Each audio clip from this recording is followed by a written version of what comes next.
welcome back to Left Field, where four friends get together to talk about their fantasy Congress League and what Congress has been up to for the past week. My name is Luis Pagan. I'm Alexi Jenkins. I'm Chalman Abale. I'm Himanshu Pandey.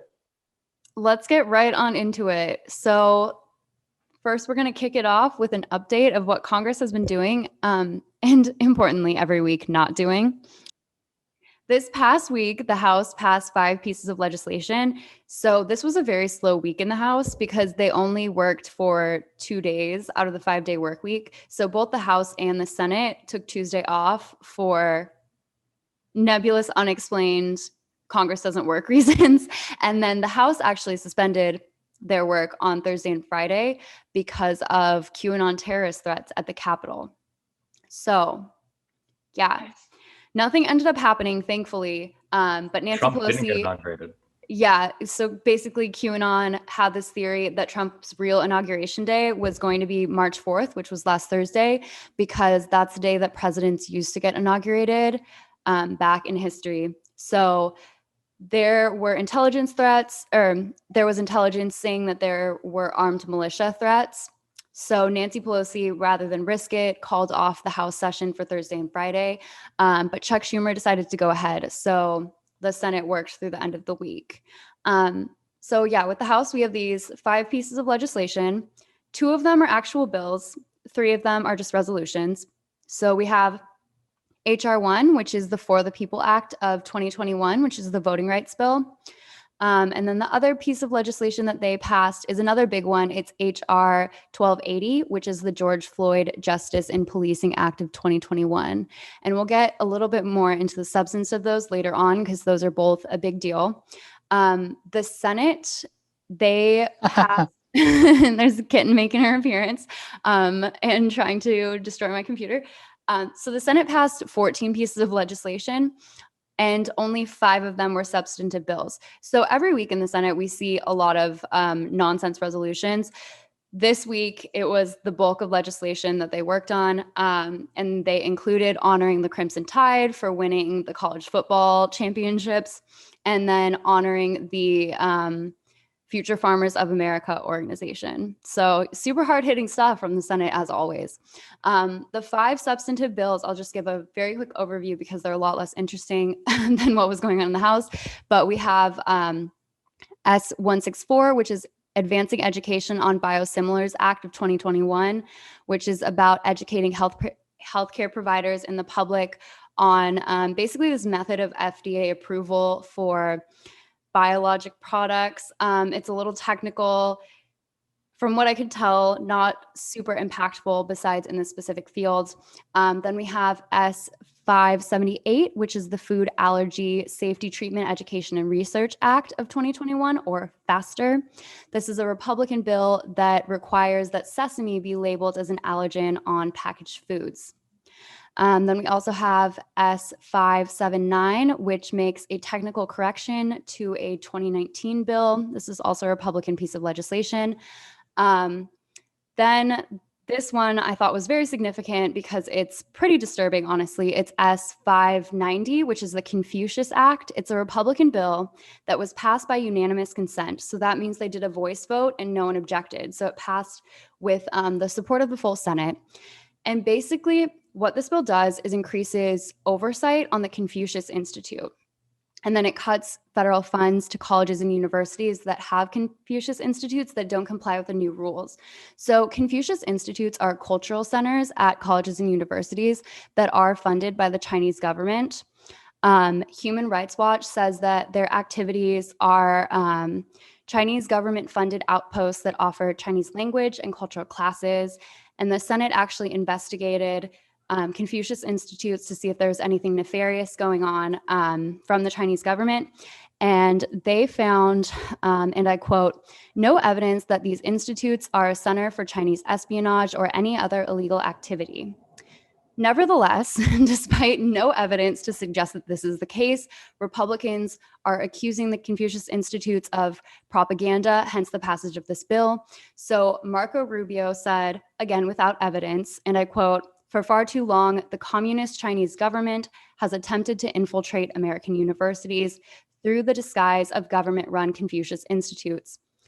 once again, without evidence. So basically, this is a bill that the entire Senate passed. It's a Republican bill. No Democrats objected to it. That is basically just fear mongering about China for literally Chinese language classes. Once again, no evidence from the Senate, no evidence from human rights groups that they're actually pushing any sort of government propaganda. It's just Red Scare bullshit from the Republicans. So that really pissed me off. Does anybody have any thoughts on that? I mean, seems in line with all the fear mongering towards socialists and communists that the Republicans have been putting forward since 2016, or forever. That's pretty awful. I'm just curious to know what they stand to gain from all of that, right? Like, I feel like for me, the way I think about it, it's like there's got to be somebody that benefits from this. I just want to know who. I mean, they're just pitting us against China, right? Even further. Honestly, I think it's the timing of it after all of the anti-Asian and specifically anti-Chinese sentiment in conservative circles because of the coronavirus. And that's been pushed by Trump a lot. So I think attacking China and attacking Asian people and Asian American people specifically is just becoming a new pillar of the far-right conservative party. And it allows them to say, look how evil the communists are. They're doing propaganda, which is hilarious because the US literally has multiple military bases in every other country that's aggressively like bombing places and storing weapons.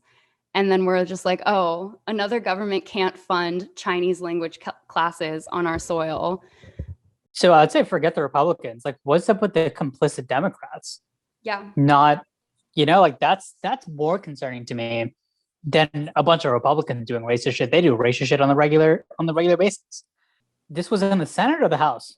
The Senate. This was in the Senate. So Bernie said nothing. Warren said nothing. Markey said nothing. They passed it That's by not unanimous good. consent. Yeah, it's not good at all. That's bad. Yeah. Honestly, I think it might be one of those things where if they spoke up about it, the Republicans would weaponize that and call them communists. And Democrats are still afraid of that, even though they get called socialists when they elect Joe Biden. So it doesn't make any sense to be afraid of that line. So are they going to close down these centers nationwide? No, they're not closing them down. All these bills are super long, so I didn't get into the text. I was reading the reporting and the summaries, and it just provides government oversight about what they can and can't do. So I think that's probably also a part of it, is that they're not shutting them down. They're withdrawing federal funds and putting rules on them. So I think that's probably another reason why Democrats were probably like, oh, well, if they're doing nothing bad, then having these rules won't affect them anyway. But having this act passed and having these rules stigmatizes Chinese students and Chineseness in general in the US, in my opinion. So I think allowing that sort of racism to be accepted and approved by everyone in our government is really harmful, regardless of the practical effects. That's definitely one of those slippery slope type situations. But I mean, it's wrong for the Chinese just by itself. So on a slightly more positive note, but also not that positive, the final bill that the Senate passed was H.R. 1319, which is the American Rescue Plan Act of 2021, also known as the stimulus. And there is a lot to say about this, but before we get into the substance of that, we are going to do representative yay or nay. So this is a segment that we implemented last week where we profile a Democrat in either the House or the Senate on one of our teams, and then we go around and say whether, based on what we've heard about this person's policies, we personally can give them a yay or a nay. It's not about them as individuals, but it's about if we saw this person's name on a piece of legislation, would we feel confident in the direction of that legislation as leftists, or is this somebody that we would feel a little bit more hesitant and would need more information about what's going on before we would feel like they have our best interests at heart, essentially. So this week, I'm going to kick it over to Chandan. What's up? All right, I'm going to go to bat for my girl.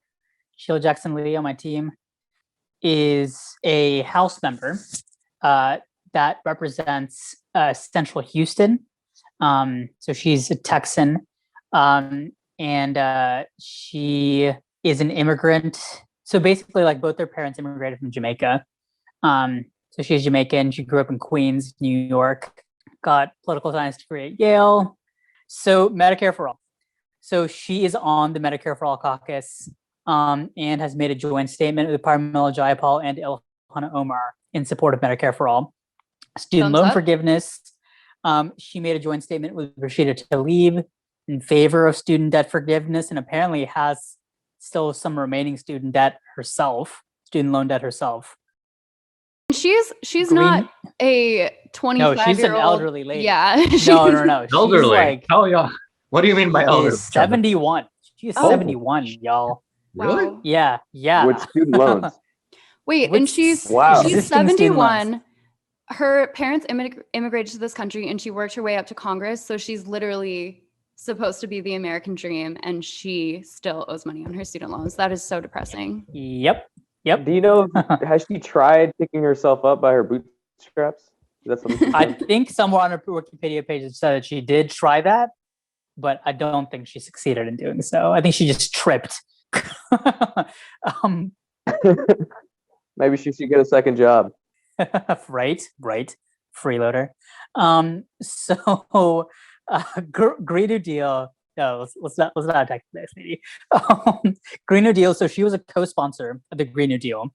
And I was actually looking through an article on the Hill it was called Combating Climate Change Because Humanity Depends on It. And I was like looking through this Hill article because apparently it was like a quote of hers from it. And then I like searched around and it turns out she wrote the article. So she wrote the article in the Hill called Combating Climate Change Because Humanity Depends on It, and co-sponsored the Green New Deal. And so defunding the police, I'm actually a little bit confused on her stance here, to be perfectly honest. And it's specifically because of the George Floyd Enforcement Trust and Integrity Act of 2020, which, by the way, is co-sponsored by the entire squad, like AOC, Ilhan, Rashida, Ariana Presley. So on the surface, it looks like, yeah, this is great. Like she clearly, if you look at the bill though, and I know we're kind of like going into this, we'll go into it deeper, but there are two specific sections in the bill. A lot of it, honestly, is pretty cringe from my standpoint.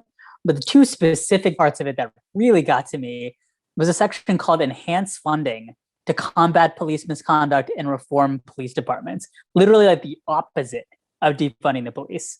And then the last section of it is medallions for fallen law enforcement officers. And there's a whole section about like how to like put their like commemorate their shit. I'm like, what? Excuse me? So is that the 2020 bill? Because the 2021 bill has had updates to it, and it's a outgrowth of that original bill that came out shortly after. I believe this is actually the bill we're talking about. So HR 1280 is the 2021 version. There's a 2021 version. Is that sponsored by someone? Sponsored by someone else, right? That's sponsored by Karen Bass, and it has 109. That's right. That's right. So this is a different one.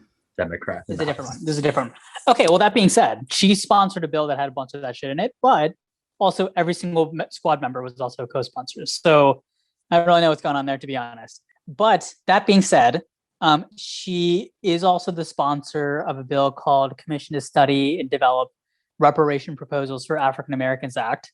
So I guess that's good. And then just kind of a rundown of her recent sponsored legislation. Jazz preservation, education, and like emphasis or promulgation. I don't really know what that means. Act of 2021, I guess just promote. Federal Prison Bureau Nonviolent Offender Relief Act, which I thought was pretty cool. Equal Rights and Access for the Women of Sudan, South Sudan Act, Code Delivery Act, Cybersecurity Vulnerability Disclosure Reporting Act. And just to top it all off, here is a very nice photo of her with AOC. Need I remind you that this is a podcast. oral medium? I know. This is Sheila Jackson Lee and AOC packaging food for the people of Texas. Oh yeah. Or the photo. Yeah. as a result of the power outages. So scandals. Gaffes. Gaffes and scandals. So scandal is that apparently she is prone to gaffes. And there Are we talking Joe Biden gaffes here? Or? No, we're talking about, so apparently she had said that the Constitution of the United States is 400 years old, which is like before the Pilgrims. She thought that there was a U.S. flag planted on Mars. She called the Tea Party the KKK, which actually I think is fun. Yeah, I don't think that's not a gaff. That's the truth. So far, these aren't. I mean, last week Mark Kelly said something super fucking racist. So Sheila Jackson Lee's looking good so far. She's not said that poor kids are as good as white kids, right? No, that's our darling president.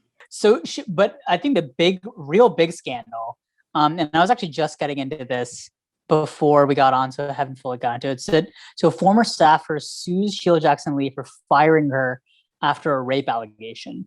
Okay, I take back what I said. That's really bad. Also, she apparently has been named the meanest member of Congress.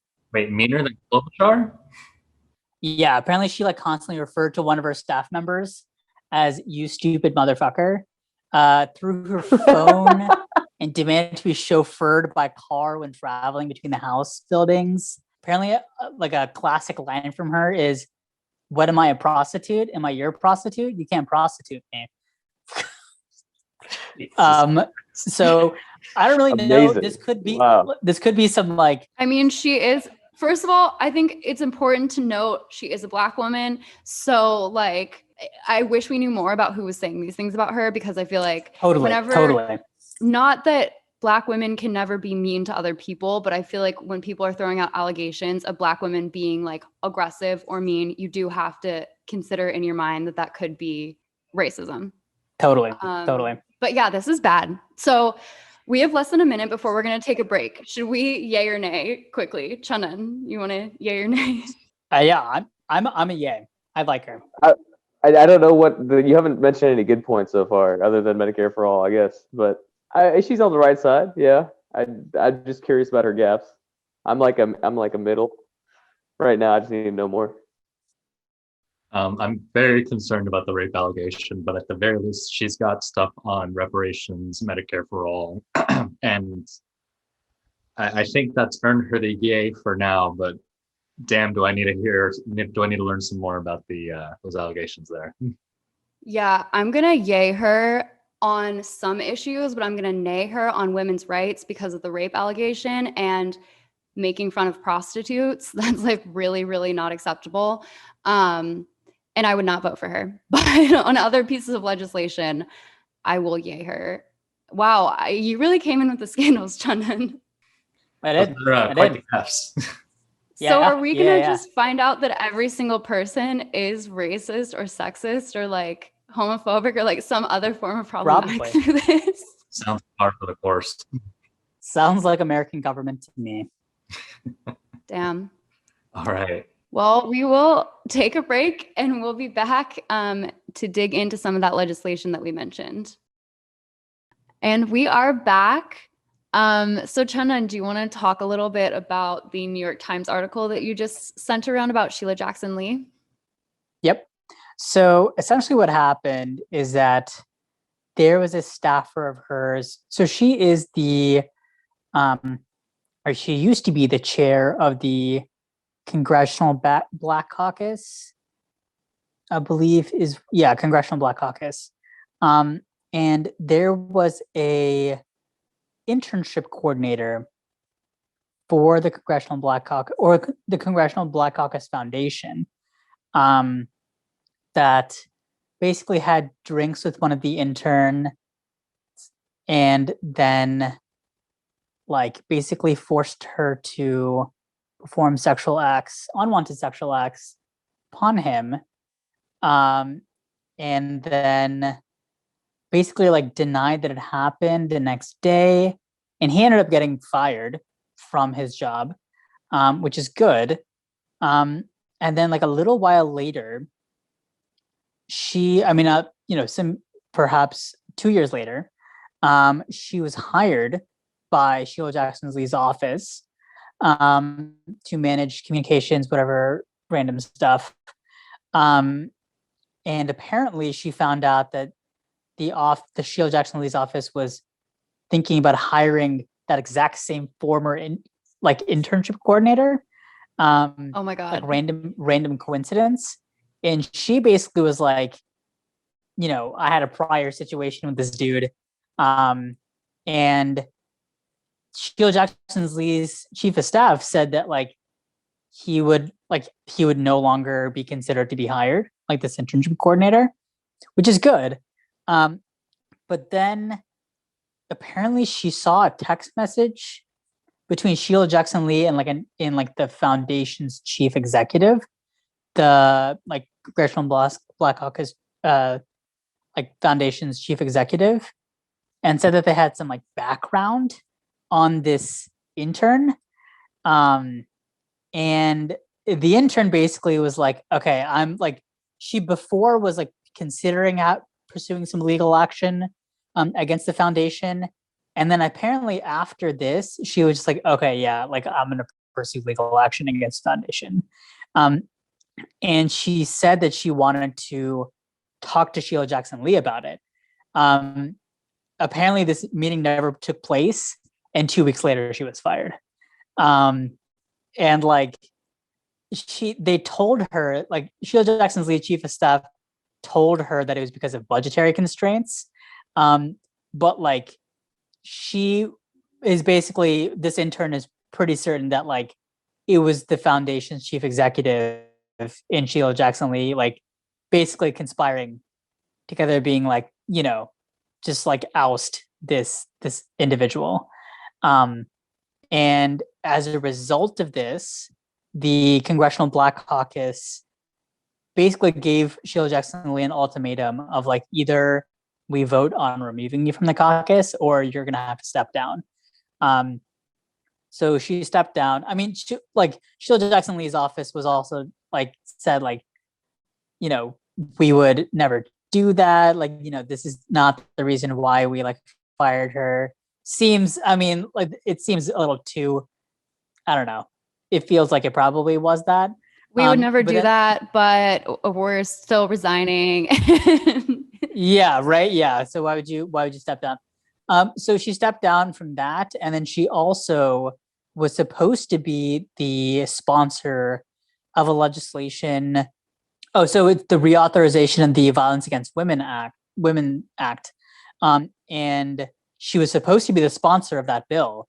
And then there was a statement from the National Alliance to End Sexual Violence. They basically were like, we no longer support her as a sponsor of the bill. Whoa. So they removed her as a sponsor from that bill as a result of this. She was also next in line to become the House Judiciary Chairman, and she was removed from that position as well. So now it's Karen Bass. So in light of all this, does anyone want to rescind their yay of Sheila Jackson Lee?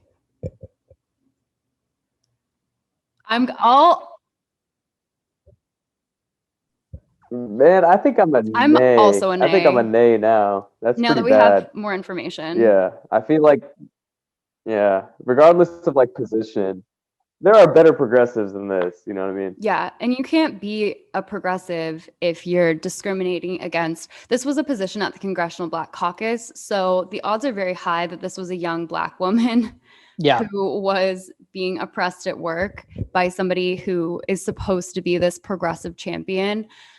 And those two things are just not reconcilable, whatever else she puts her name to. So I am also naying Sheila Jackson Lee. Nays have it.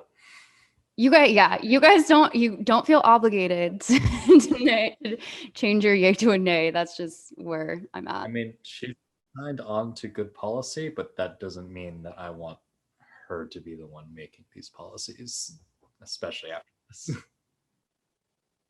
I agree. I mean, I think this is super bad. I think I have a soft spot for her because she's on my team, but it's bad. Okay. It's bad. I think everything else she's up to is great. I think this is unquestionably bad. And I think it's good that she stepped down and like basically like removed herself from all of these things. So Or forcibly Yeah. removed herself, was Yeah. forced to step down. yeah. So on that note, shall we move into the George Floyd Justice and Policing Act? Yeah, I want to see the newer one. Yeah, so let's talk about something The older one was garbage. actually did do that was able to do this week. So HR 1280 was passed by the House this week. Last year, the House passed a similar bill, but it failed, of course, in the Republican-controlled Senate. So they reintroduced this, especially because it's just as pertinent as ever. In the first few months of 2021, police have killed at least 23 Black Americans, with some prominent incidents, including in Rochester, New York, where a officer pepper sprayed a handcuffed 9-year-old girl, and police killed a 52-year-old Patrick Lynn Warren following a mental health 911 call placed on his behalf. So absolutely something had to be done, and the House was able to get this passed again. In the legislation, there's some policing reform mostly being done, nothing that is necessarily police abolitionist or that would defund the police. So let's review some of those things. So they are rewriting the misconduct law and ending qualified immunity. So this bill would make it easier to hold individual law enforcement officers accountable through changes in existing law. One of the main things is that it rewrites the federal law on abuse of power that before had attorneys had to prove that an officer had willfully done something with the intent to break the law. Now the wording has been changed to knowingly or recklessly, which allows a prosecutor to prove misconduct was not done accidentally or without understanding that it would cause harm. Now they're also going to collect data on police misconduct. So there's going to be a misconduct registry, and that was proposed by Bayer and Tim Kaine. There's going to be strengthening of oversight. It's going to give new subpoena powers to the U.S. Attorney General and to the state's attorneys general to allow them to investigate law enforcement groups that have been accused of engaging in a pattern or practice of unconstitutional conduct. They're also going to make racial profiling illegal, which is a big statement. Let's see if that actually occurs. But essentially, it's going to make it's going to supposedly make racial profiling illegal, and it's going to mandate federal law enforcement officers to undergo racial bias training, and it's going to task the DOJ with creating a racial profiling and racial bias training program. One thing to note here is that everything that's being done in this applies specifically to federal officers because they don't have jurisdiction over the state officers, but they're going to pull federal funding from state programs that don't follow these new guidelines. Just a little bit of background on like how Congress's power works. That's not a failure of the bill. That's just what Congress has the power to do. So they can make federal laws, and then they have the power of the purse. So they can make laws that have to do with funding in states. So they can't affirmatively make laws for the states, but they can tell the states, hey, if you don't do X, Y, and Z, we're pulling funding for this program, this program, this program. So that's how they have to go through this indirect method because of how the Constitution is written to get states to enact state laws through like funding pressure. So, and one of the best known is the drinking age being made 21. That is done by pulling federal funding for highways in states that don't raise the minimum drinking age to 21. So a couple other things that are in the bill. They're going to limit the violence that police are allowed to use. So they're going to outlaw no-knock warrants, which has been criticized because there's not much of a difference between a no-knock warrant and a knock warrant. If you are to knock, I think the individual has to respond in about 20 seconds before you can just bust down the door and start shooting. So not that big of a change. They're also going to ban chokehold and carotid holds at the federal level and classify the use of either technique by law enforcement at all levels as a civil rights violation. There also federal officers are going to be barred from using non-lethal force unless deemed completely necessary. and all other avenues have been exhausted. So they have to give at least one verbal warning. There can't be a risk of someone getting hurt as well. By that, I mean a bystander. The bill also asks that state and local governments pass laws requiring the officers to meet the same standards. And of course, they're going to pull federal funding if they do not. It also limits military equipment being passed to police offices. So it doesn't necessarily end the transfer of military goods, but it does limit it and prohibits the transfer of a number of weapons, including bayonets, grenades, and drones. So good to know that they were already receiving that sort of thing. Grenades. The police, like local police, had grenades. You never know, right? You never know if you need there's a dangerous baby in a crib and you need a flashbang. I mean, you never know. It's true. That's a great use case. They're also going to mandate body cams for federal officers, and they're also going to criminalize sexual misconduct, which, just so you're aware, was not illegal for federal officers to do in the past.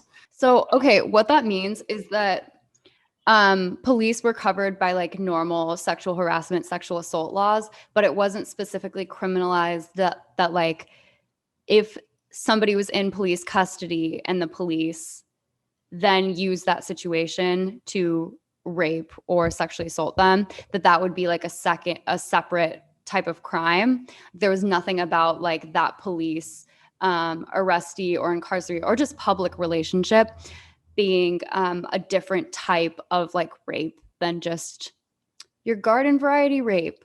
So that's important because like the definition of consent is obviously very, very changed when you have somebody who's incarcerated or like is being threatened with arrest and being forced to have sex with police. I know that this sounds like kind of crazy, corrupt, and wild, but this actually happens a lot. There was this really important report in New York about how often NYPD was doing this a couple of years back, and it particularly happens with sex workers, where the police will either threaten to arrest them or arrest them and then rape them like in squad cars, like at the jailhouse. Like it's really bad.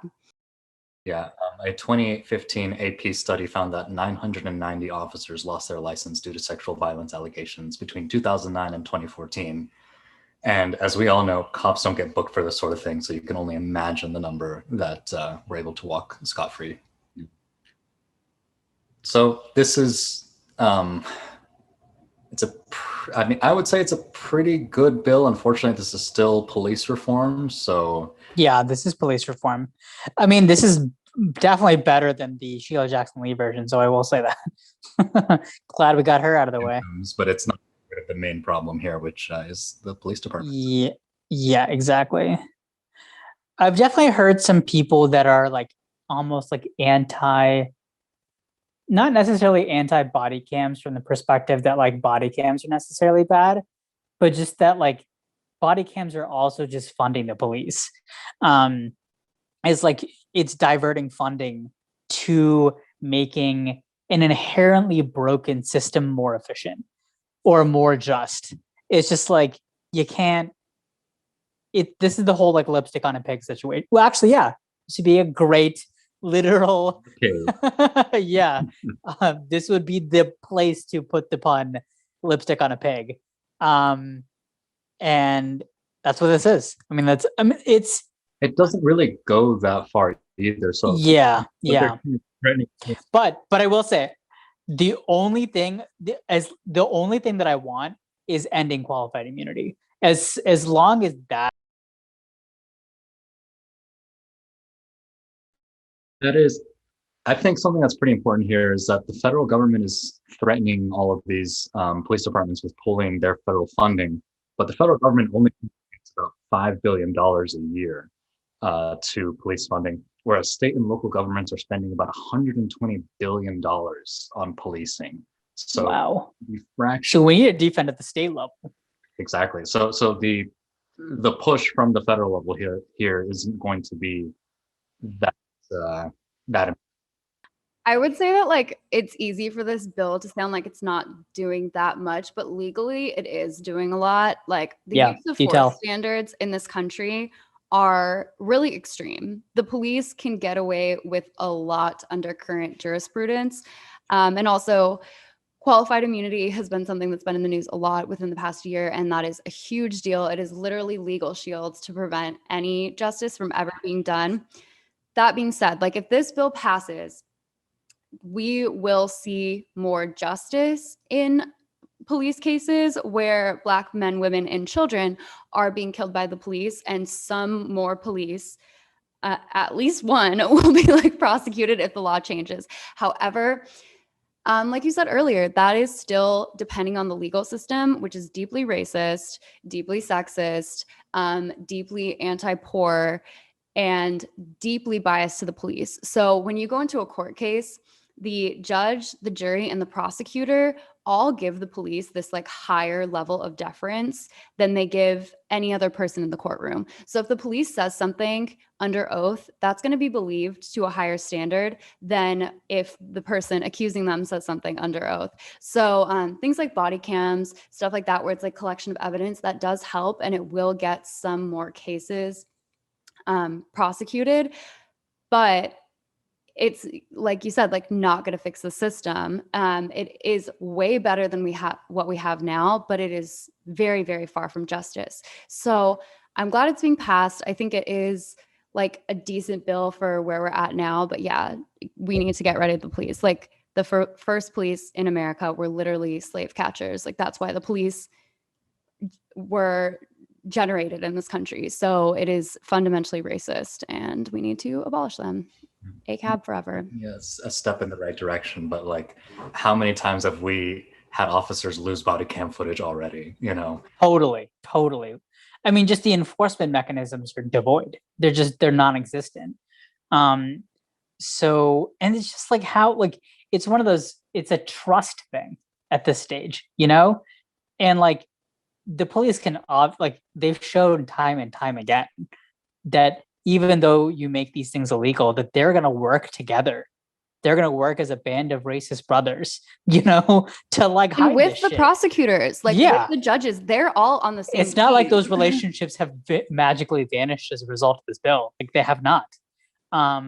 So yeah, I personally, I mean, this bill is a little bit better than the other bill, but just the fact that they're putting George Floyd's name on this really rubs me the wrong way. In a certain, it almost like just the fact that there's no defunding here and George Floyd's name is on there.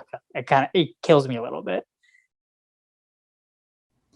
I'd like to see what Minneapolis is currently doing, which is where they're trying to come up with alternatives to policing at the moment, and I think they're really leading the country on that.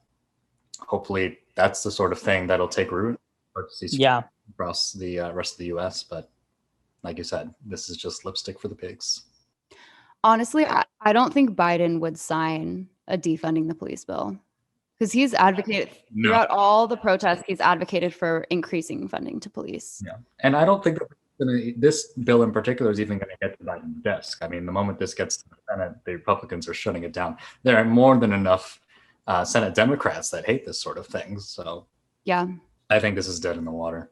They don't want to get rid of qualified immunity, the Democrats in the Senate. Not all of them, obviously, but enough of them. It's a big sticking point. Yikes. All it takes is one Joe Manchin. Oh, this is what. That's why I honestly feel like it's just better to have these things as like individual, you know, just the whole omnibusing of just packing a bunch of issues together. Like, I don't know. It's maybe, I guess there's some benefits in that, like, oh, there's so much in this bill that I like that, yeah, okay, I guess I'll vote for it. Versus like just trying to end qualified immunity, and maybe that'll, I don't know what the calculus is, but I just, fingers crossed, hope this passed just for the ending of qualified immunity. That's like really all I care about. Everything else is icing on the cake. Little bit of, yeah, barely icing on the cake. It's a very shitty cake. That I wanted to like quickly mention a couple of other bills that sound pretty solid on paper, but that the House has passed, but that are probably going to die in the Senate. So the Equality Act was passed last week by the House, and it was approved by all the Democrats in the House, and then just 3 Republicans voted for it, which is 5 fewer than voted for the exact same bill in 2019. And what this bill does is extend the 1964 Civil Rights Act. So that's a bill that honestly protects all of the hosts on this podcast from discrimination. So it provides protection against a bunch of different types of discrimination, like racial discrimination, sex discrimination, national origin discrimination, in employment and housing specifically. So the Equality Act is a really big deal because it both expands the categories of people who are protected from discrimination and the locations in which they're protected from discrimination.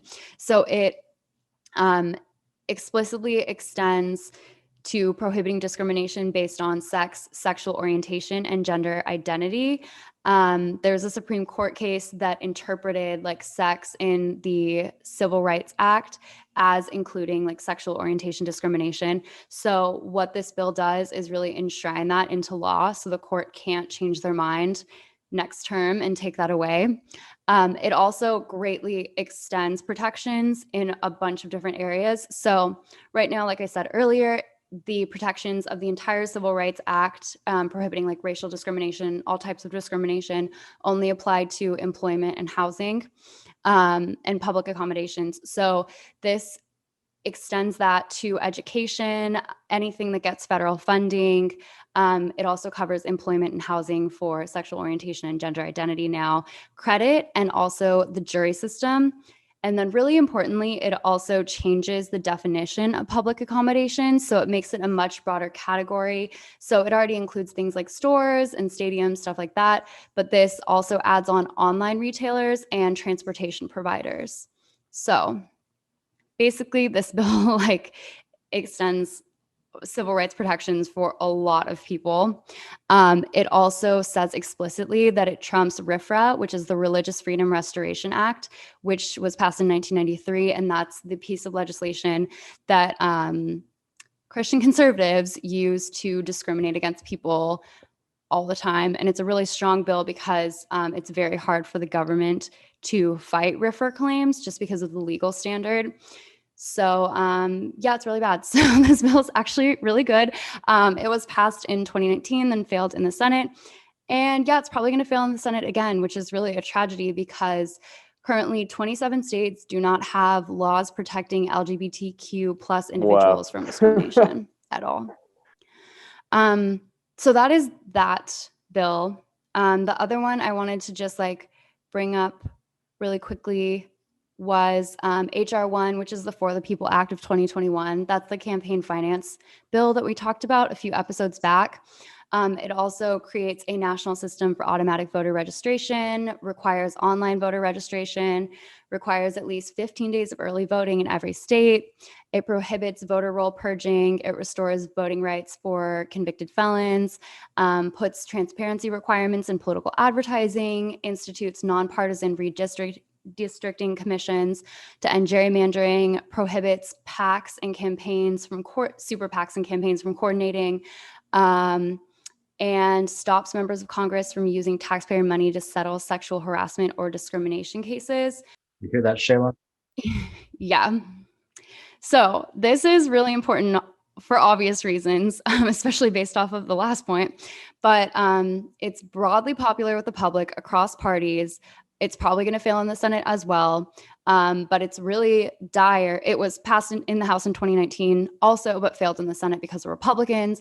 But it's really important that it passes because currently Republicans control 30 state legislatures, and at least 33 states have already introduced 165 bills to restrict voting.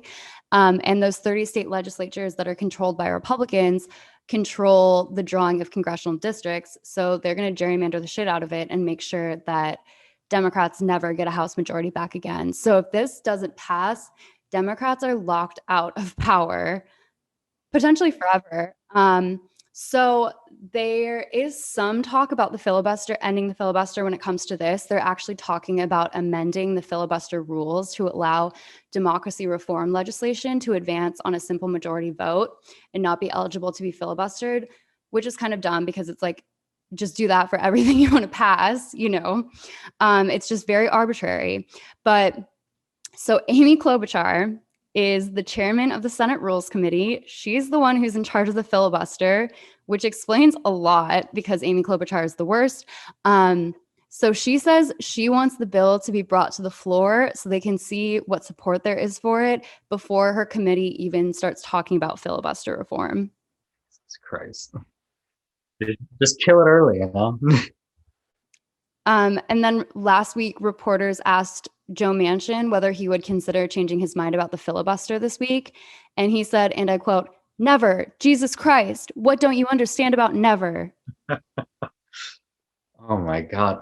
Just fine. You know what? Amend the filibuster. Let's go back to 24 hours of talking. I want you up there with a fucking catheter up your dick. Just going as long as you can. And we have the title for the episode. Bring back the old filibuster. Why not?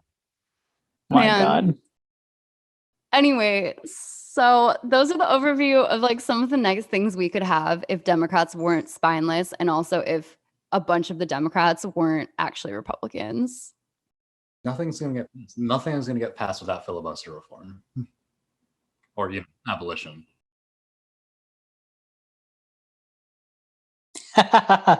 The stimulus. Can we just roll that? Kristen Cinema clip real quick? Will you set the scene for our listeners who maybe didn't hear about this controversy with Kristen Cinema? Sure. Kristen Cinema. It's sexist of me because I'm criticizing a woman on the Senate floor, but We'll talk about that. So, Kristen Cinema, when it was her turn to vote for the stimulus bill, went up to the floor. Yes, for the specific amendment. Yes, she went up to the floor, tapped Mitch McConnell on the back, then went to the floor, thumbs down with a little curtsy, with the most glee you'll ever see, and then just spun around and walked right off. Immediately, this pissed everybody off because she previously tweeted a couple of years ago that it's a no-brainer to ask for an increase in the minimum wage and that the Congress should be pushing for this.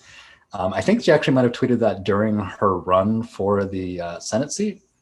Great. So it's exactly what we've seen from the Democrats lately. They say that they're all for something, and then the moment it's time for them to vote, they do a little curtsy and a thumbs down. And after she voted no, she had the audacity to say that she actually supports the $15 minimum wage, but she doesn't think the best way to pass it is through the stimulus bill. So that's why she voted no. So I'm struggling to understand the rationale, because this was also Jean Shaheen's rationale, was it should be in a separate bill. And that was the only reason. It's it doesn't make, I don't understand why. What's the necessity for a separate bill? Perhaps I'm just ignorant, but I don't know why. No, you're absolutely right. Yeah, it makes no sense. They don't support it, but they want the political cover of saying they support it to act while they're actively working against it.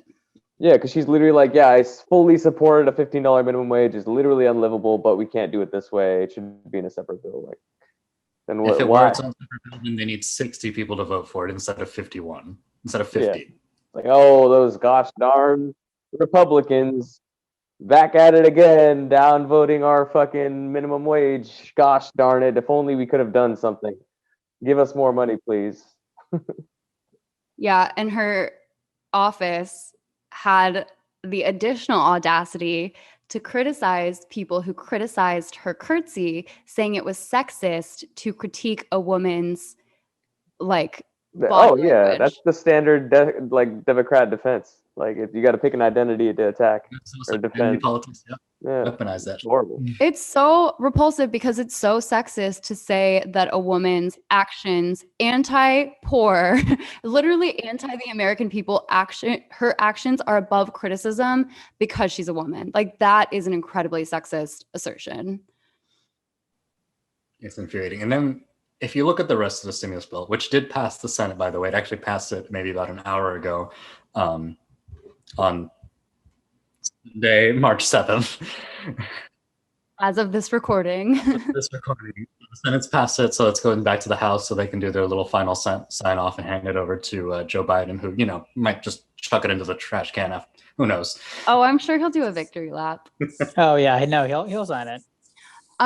Do you want to talk about the UBI for Babies program that they instituted? Okay, so they made some changes to the stimulus payouts. Now, if you make up to $75,000 in earnings will net you the $1,400 stimulus bill with a sharp cutoff at $80,000. So if you make over $80,000, or if you made over $80,000 in 2020, you won't receive any of the stimulus.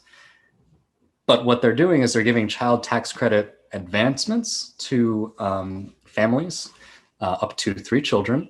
I believe it's 600. No, how much was it? The IRS is cutting families with 2+ kids checks of $600 a month for every month for the rest of 2021. They're instating a UBI program for kids. And at the same time, leaving all of the single poor Americans out to dry. All the people who can't afford to have children, or who could only afford to have 1 child. Wow. Sorry. So you have to have 2 kids or more for this. 2+ kids to get $600 per month. Every month.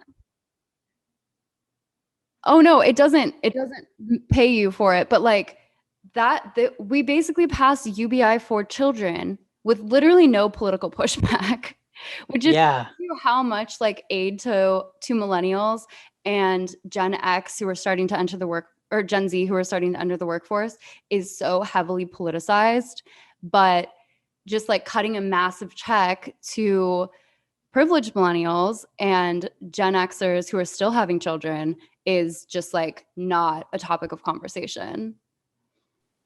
So who will this benefit, do we feel like? Wait, so do you still have to be under 80 to get the child benefit? Or anyone with a kid? The children one?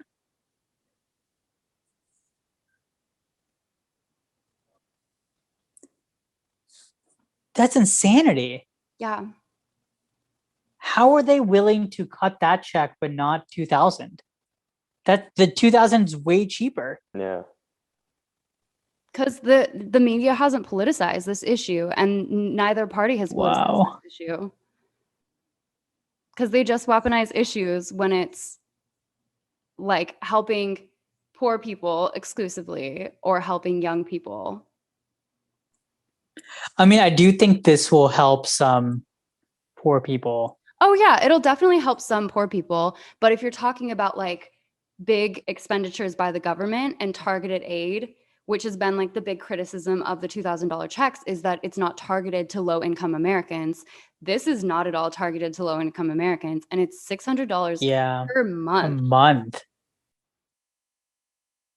That's stunning. I can't even fathom to understand how that happened. Oh yeah, there's more, by the way. So parents will also receive an additional $1,400 check for each dependent claimed on their tax returns, independent of how much you're earning. So I think it was something like a family of 4 will receive a check for about $5,000. $5,600, right? Yep, $5,600. As soon as the stimulus is passed, and isn't that not including the monthly checks after the fact? Yes. Wait, so there's no wage cap on this, but there was on the $1,400 check. Or sorry, no, not wage caps, but I guess a wage salary cap. Yeah. Yeah, it is a wage cap. So adults who earn more than $75,000 but less than $80,000 will not receive it. Married couples who earn more than $150,000 but less than $160,000, and heads of household who earn more than $112,000 but less than $120,000. Sorry, those will be eligible for a reduced payment.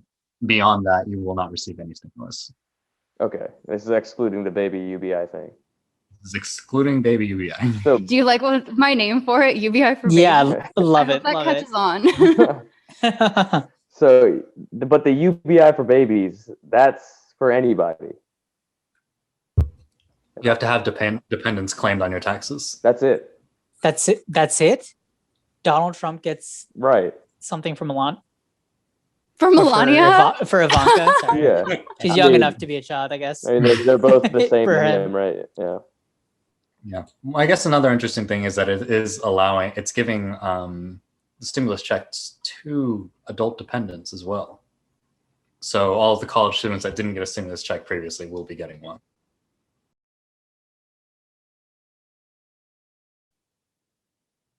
I had to read it in news articles like 5 separate times before I believed the UBI for babies thing. It is considered a child allowance. First off, Okay. So this is also child. So there's an age. yeah, There's an age limit. parents of kids 0 to 5 would earn $350. And then parents of kids age 6 to 17 would earn $250 a month. So, Okay. yeah, so parents with multiple kids get a maximum of $15,000 a year with this. I feel like there's going to be reporting on this after the fact. The New York Times is going to be like, they're going to be like, this New York family was so surprised that they started getting checks from the IRS every month. And it's going to be really annoying. Yeah, so we just have to take a moment because holy shit, this New York Times article is insane. $350 a kid if they're under 6 years old, or $250 if they're under 17 years old. And then if your kid is a dependent of yours, is an adult dependent of yours, they still get their $1,400 check in full. So they're just giving away thousands and thousands of dollars to families and to dependent adults. But if you're on your own as a young adult, you are fucked. If you make more than $80,000, you're not earning anything.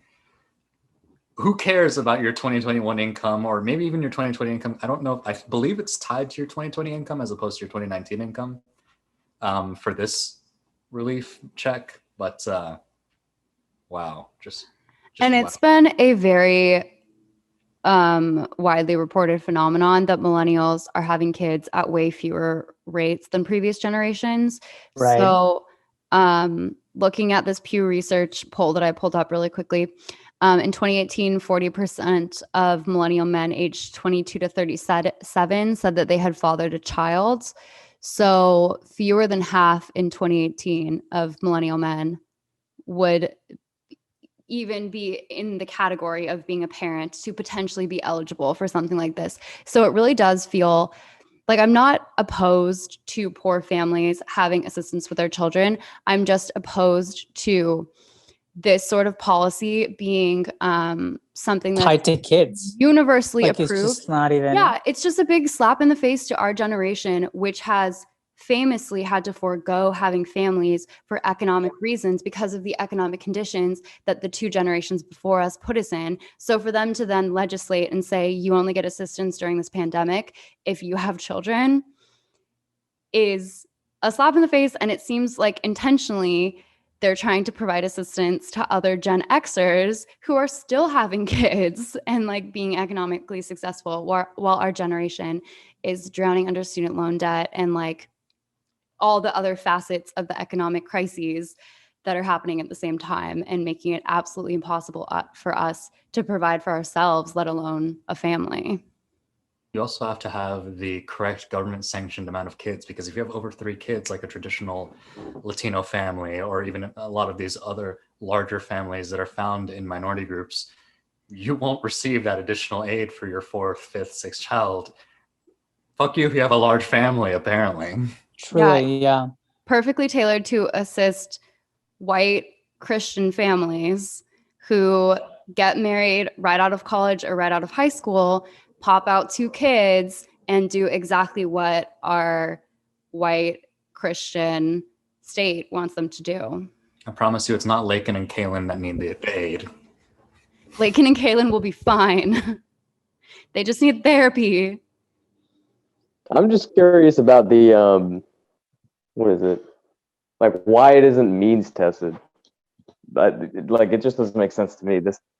I'm looking at some of the older plans, and it's up to $400,000 in earnings for a family. I don't know if that's the case with this current plan, but this was proposed previously by Romney back in like 2018.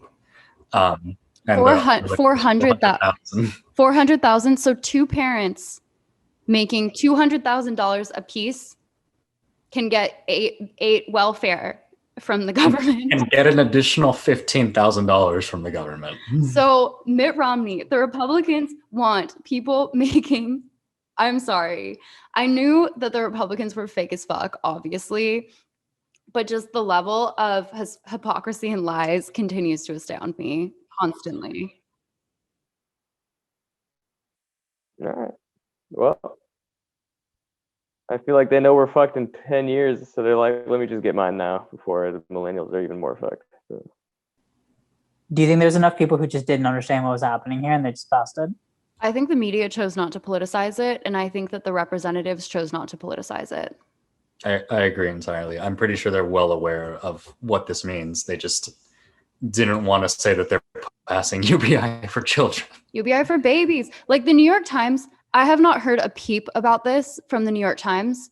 I've heard about this from like buried in articles or from The Intercept. Oh, this New York Times article came out today. Yeah. After now that it gets passed. Now that it's passed, literally what I was just saying, Wow. I literally went on the New York Times and they just posted an article about it. Wow. It's almost like they waited intentionally. No, because they don't want to show that the government has the ability to just give money away. Yeah. Yep. What a showing of the cards. You know what? I'm gonna not. Yeah, I'm not gonna think too hard about this. Yep. Yeah, I mean, they could literally just give everybody UBI. It wouldn't be that hard. They're already right. But the thing, there's somebody who's negatively benefiting from it. Obviously, corporate donors, and all right, they have to pay more. But like, I don't understand how this UBI also doesn't. Himanshi's braid is breaking from this. Well, if you think about it, this appeals to the exact people that both Republicans and Democrats Christian think families. are their base. White Christian families in the suburbs. That is who both parties sees as their core demographic. This is for the suburban mom vote. Exactly. Even though with Democrats, like that is not your base. Like working people are your base. Black women are your base. Indigenous people are your base. But they are totally in denial about that. I mean, I guess parents are going through some shit right now because schools are closed and they have to like deal with all of that stuff. Okay, but also with that, the most griping I've heard about that is from rich white families who typically send their kids to school for daycare and now are pissed that they actually have to parent. Like it's always the privileged like New York Times columnists who are like, oh, totally. I'm so stressed having to talk to my 6-year-old. What am I gonna do? We need support for families. And it's like, not you. You affirmatively chose this and you have the resources. And the Latino kids or the Latino families who have like 3, 4, 5 kids, you know, the families are struggling to like be able to keep their kids in school because every single Latino family out there is making sure that their kids are going to school as much as possible, you know, and trying to keep up with their education. They're fucked because they've got too many kids. They don't need the support apparently. It's just when you have 2 kids, 2 or 3 kids. Well, at least this will help them to some degree, right? They'll get it for 3 kids, so that's fine. It's one of those like weird bills where like it's fine, but it's like the way that you're doing it is just so bizarre. But and just provide the money to everyone because everyone will need it, and obviously the richer people are going to pay more in taxes to offset that to where they're not receiving a benefit after a certain, you know, income. Like I was saying before, like I'm not that mad at the policy. I'm mad at the policy in context because it undercuts everything they've been saying about why they can't provide relief for the people who are really struggling. For $1.9 trillion, it really doesn't seem like they're accomplishing that much in terms of aid. No. This is really not going to stimulate the economy very much at all. I mean, I don't know if the point of this would know. It's a stimulus. The point of all this is to stimulate the economy. Yeah, totally. It's going to do something. Like it's better than nothing. But it's not a bailout for the American people because they're still leaving us on a cliff. Like they're still setting up employment benefits to expire. They're still not raising the minimum wage. They're still doing a one-time stimulus. And we obviously clearly need more stimulus than that. Like these are not long-term solutions. These are payouts for short periods of time to privilege people more than like it should be. And it's setting it up so they can have another fight and look like the heroes when they pass another stimulus, when Americans are still struggling and starving and getting evicted and not being able to afford food because they have a student loan payment in the fall. Yeah. I also feel like we need to just give back college students their tuition for 2020 and 2021. Because just think, I mean, they've had no college experience. Like just the entire purpose of being in college is just, they're just on Zoom literally all day. Like it's insane. Just goes to show how cheap college really is. Yeah, I mean, college Right. is a scam, in Yeah. my Definitely, opinion. right, definitely. So what are you guys going to do with your $1,400 airdrops? I don't think I'm getting. Yeah, I'm gonna get $1,400. Yeah. I'll see what actually lands. Jesus Christ, I don't know. Maybe I'll buy some Bitcoin. Yeah, if I actually get it, this will be my first stimulus that I have received, and this whole time, and I will use it to supplement my $12,000 annual income currently. Yay! Thanks, Congress. You saved the day. Yeah. What would we Oh, do man. without you? Can't wait for them to make a comic book about them this time. This Jesus. is for somebody out there, this is a supervillain origin story for sure. Yeah. They're definitely gonna make a movie about this shit in the future.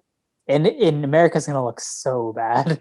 No, I think it's Depends on gonna be the who's making the opposite. movie, man. You think Yeah, so? it's literally gonna be the opposite. It's gonna be how America saved the day and how shit was bad. But thanks And to it'll be Congress, we were like saved. sponsored by the US military, like half the films that come out Yeah. are.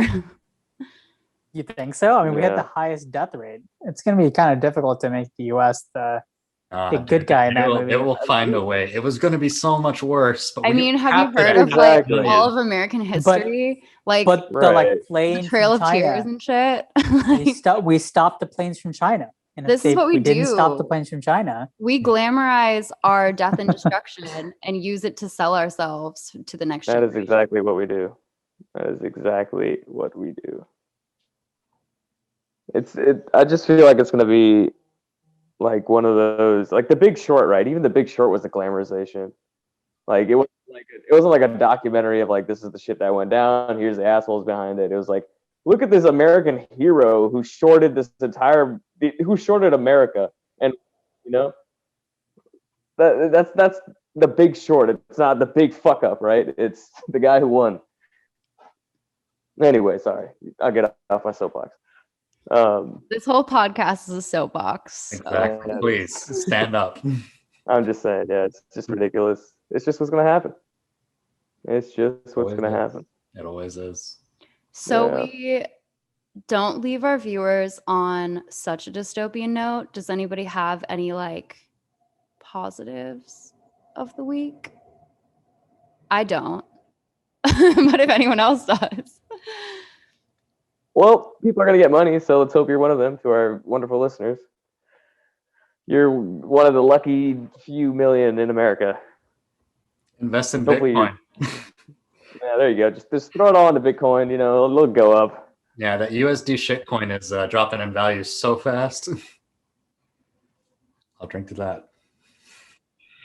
Cheers, listeners. Let's hope for a better one next week.